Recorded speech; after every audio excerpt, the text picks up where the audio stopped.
selamat datang di dunia podcast kita hari ini. Saya Friska Fiorenza Elgira Putri. Dan saya Rindu Triadinda. Kali ini kita akan membahas topik yang sangat menarik dan relevan, yaitu peran teknologi dalam pendidikan. Bener banget, teknologi semakin berkembang pesat dan sangat berpengaruh dalam dunia pendidikan. Tapi apakah ini selalu berdampak positif atau justru ada tantangan yang harus dihadapi? Nah, di episode ini kita akan ngobrol santai membahas tentang manfaat, tantangan, dan bagaimana teknologi bisa dimanfaatkan secara maksimal dalam pendidikan. Yuk kita mulai! Oke, kita mulai dari yang paling dasar dulu. Menurut Rindu, bagaimana sih teknologi mengubah cara kita belajar? Wah, besar banget tuh dampaknya. Dulu, kalau kita mau cari informasi, kita harus pergi ke perpustakaan dan baca buku-buku tebal. Nah, sekarang kita cukup buka Google atau YouTube, kita bisa dapat informasi dalam hitungan detik. Perpustakaan terus menghadapi tantangan kompleks pada era teknologi informasi seperti saat ini. Karena itu diperlukan kreativitas dan inovasi agar perpustakaan tetap dapat menjalankan peran sebagai pendukung sumber literasi masyarakat. Hal itu disampaikan Kepala Perpustakaan Nasional Muhammad Syarif Bando dalam Peer Learning Meeting Nasional Perpusnas di Yogyakarta pada hari Rabu. Dalam acara yang dihadiri oleh Gubernur DIY Sri Sultan Hamengkubuwono ke-10 ini, ia menyatakan perpustakaan sebagai penyedia informasi harus terus membuka akses kepada masyarakat, terlebih karena masih ada ketimpangan minat baca antar wilayah di Indonesia. Muhammad Syarif berharap program transformasi perpustakaan berbasis inklusi sosial dapat semakin memudahkan masyarakat menjangkau perpustakaan. Apalagi menurutnya saat ini sudah tidak ada lagi orang yang datang ke perpustakaan sehingga pengelola perpustakaan diharapkan berdiskusi untuk mengatasi masalah tersebut. Ya, aku juga merasa seperti itu. Apalagi sekarang ada platform seperti Ruang Guru, Genius, dan Google Classroom yang membantu siswa belajar lebih fleksibel. Setuju banget tuh.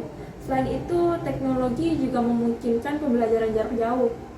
Contohnya saat pandemi kemarin, sekolah-sekolah tetap bisa berjalan dengan adanya Zoom atau Google Classroom. 5 tahun lalu, tepat pada 2 Maret 2020, kasus COVID-19 pertama di Indonesia terdeteksi.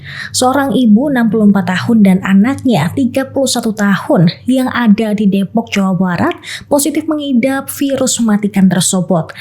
Virus Corona 19 menjadi momok dunia di tahun 2020 ini, pemirsa. Awal penularan virus ini diketahui dari Wuhan, Cina. Sistem belajar secara daring telah lebih dari 1 tahun diterapkan. Meski diwarnai berbagai kendala, cara ini menjadi langkah yang dinilai efektif mencegah penularan COVID-19 di lingkungan sekolah. Jumlah orang tua murid kesulitan membeli data internet untuk kegiatan belajar daring anak-anak mereka.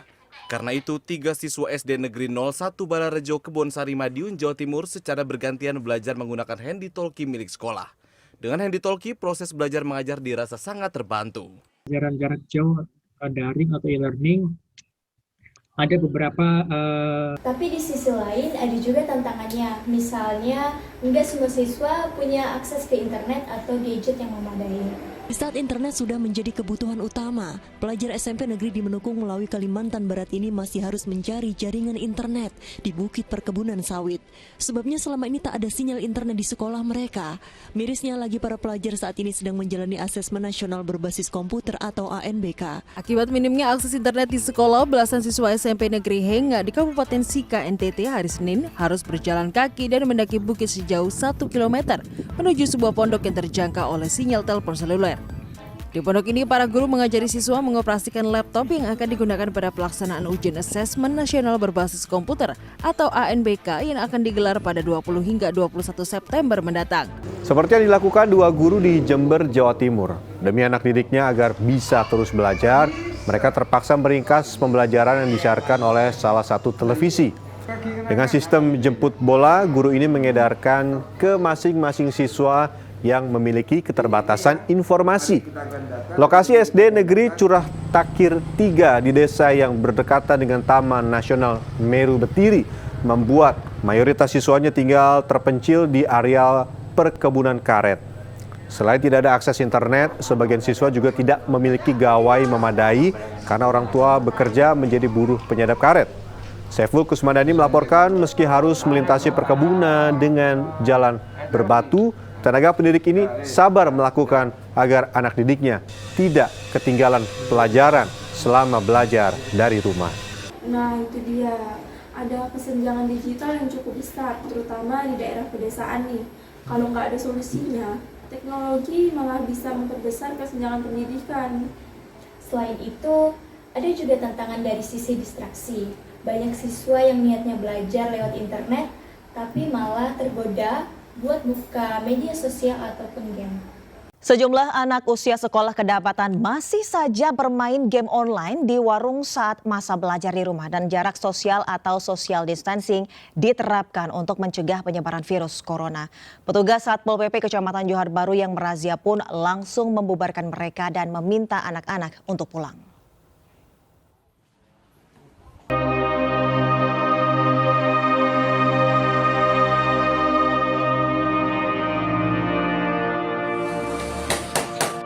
Dilansir dari Medical News Today, Dr. Shannon M. Roach dari Universitas Benedictine di Arizona, Amerika Serikat, mengatakan bahwa salah satu alasan utama kita menggunakan sosial media adalah mengalihkan perhatian dan menghilangkan kebosanan. Ternyata perilaku tersebut dapat menyebabkan kecanduan sosial media. Para peneliti telah menciptakan skala psikologis untuk mengukur kecanduan, yaitu dengan skala kecanduan Facebook. Penelitian pun dilakukan dengan menggunakan skala tersebut berdasarkan 6 kriteria untuk mengukur kecanduan Facebook. Menariknya, para peneliti menemukan bahwa orang yang lebih cemas dan tidak aman secara sosial lebih cenderung menggunakan situs jejaring sosial. Dari studi tersebut, tampaknya pengguna yang kecanduan Facebook menggunakan sosial media sebagai cara untuk mendapatkan perhatian dan meningkatkan harga diri mereka. Ayo, selalu bijak dalam menggunakan sosial media untuk kebajikan. Selamat menunaikan ibadah puasa.